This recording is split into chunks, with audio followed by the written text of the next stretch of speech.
రాజకీయాల గురించి ప్రస్తావించడం అనేది చాలా సంవత్సరాల తర్వాత మళ్ళీ ఇదిగో ఇప్పుడే జరుగుతుంది.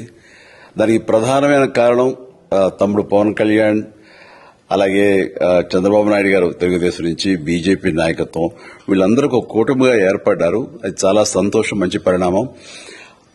ఈ సందర్భంగా మరీ ముఖ్యంగా ఈ రోజున నేను ఇట్లాగా మాట్లాడడానికి ప్రధానమైన కారణం నా మిత్రుడు, చిరకాల మిత్రుడు సీఎం రమేష్, అట్లాగే పంచగల్ రమేష్ రాజకీయంగా అరంగేట్రం చేసింది నా బ్లెస్సింగ్స్ తోటి. అది తను ఆ రోజు నుంచి ఈ రోజు వరకు కూడాను ఎక్కడున్నా నా దీంట్లోనే ఉంటుంటాడు. అలాంటి పంచగల్ రమేష్ అండ్ సీఎం రమేష్ గారు వీరు నాకు కావలసిన వాళ్ళు ఇద్దరు కూడాను అనకాపల్లి కాన్స్టిట్యున్సీలో ఎంపీ క్యాండిడేట్ గా, అలాగే పెందుర్తి ఎమ్మెల్యే క్యాండిడేట్ గా వీరు నిలబడటం అన్నది నాకు చాలా సంతోషంగా ఉంది. ఎందుకంటే ఇద్దరు చాలా మంచి వాళ్లే కాకుండా సమర్థవంతులు. ఇలాంటి వాళ్ళు అలాంటి కాన్స్టిట్యున్సీకి, దాని అభివృద్ధికి ఎంతగానో దోహదపడతారు అన్న నమ్మకం నాకు చాలా ప్రగాఢంగా ఉంది.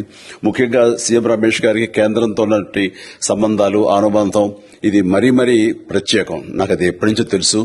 వారి గురించి నేను వింటూనే ఉన్నాను, చూస్తూనే ఉన్నాను. అండ్ ముఖ్యంగా ఆ కాన్స్టిట్యున్సీ, అనకాపల్లి కాన్స్టిట్యున్సీ అభివృద్ధికి ఈయన పరిచయాలు, కేంద్రంతో ఈయనకున్న సత్సంబంధాలు ఎంతో ఉపయోగపడతాయి. తద్వారా రమేష్ అలాగే మిగతా ఎమ్మెల్యేలు అందరూ కూడా ఎవరైతే అభివృద్ధి చేయాలి ఆయా ఎమ్మెల్యే నియోజకవర్గాలు అనుకున్నారో అవన్నీ కూడా సజావుగా సాగిపోతాయంటానికి దాని వెనకాల సీఎం గారి కృషి డెఫినెట్ గా ఉంటుందంటే ఎలాంటి సందేహం లేదు. అండ్ వీరి నాయకత్వంలో మిగతా వాళ్ళ ఎమ్మెల్యేలు అందరూ కూడాను కలిసికట్టుగా అనకాపల్లి అభివృద్ధికి ఎంతగానో దోహదపడతారు అండ్ రిజల్ట్ చూపిస్తారన్న ప్రగాఢ విశ్వాసం ఉంది. కాబట్టి వీళ్ళిద్దరి గురించి ఈరోజు ప్రస్తావిస్తున్నాను. మీ అందరి ఆశీస్సులు వీళ్ళకి ఉంటాయని ప్రగాఢంగా నమ్ముతూ సెలవు తీసుకుంటాను. ప్లీజ్ వారిని గెలిపించండి. అనకాపల్లి నియోజకవర్గం యొక్క అభివృద్ధిని మనందరం చూస్తాం. అంతేకాదు, నాది చాలా పెద్ద కోరిక, ఆంధ్రప్రదేశ్ అభివృద్ధి పథంలో ముందుకు వెళ్లాలి. దానికి గాను మీరందరూ నడుము బిగించండి. మీరందరూ కూడాను ఇలాంటి వారికి ఓటు వేసి మీరు గెలిపించి అన్ని రకాలుగాను మీ యొక్క ఆశీస్సులు వీళ్ళకు ఉన్నాయి అన్న భావాన్ని మా అందరికీ, ఆ నమ్మకాన్ని మాకు కలిగించండి. జై హింద్.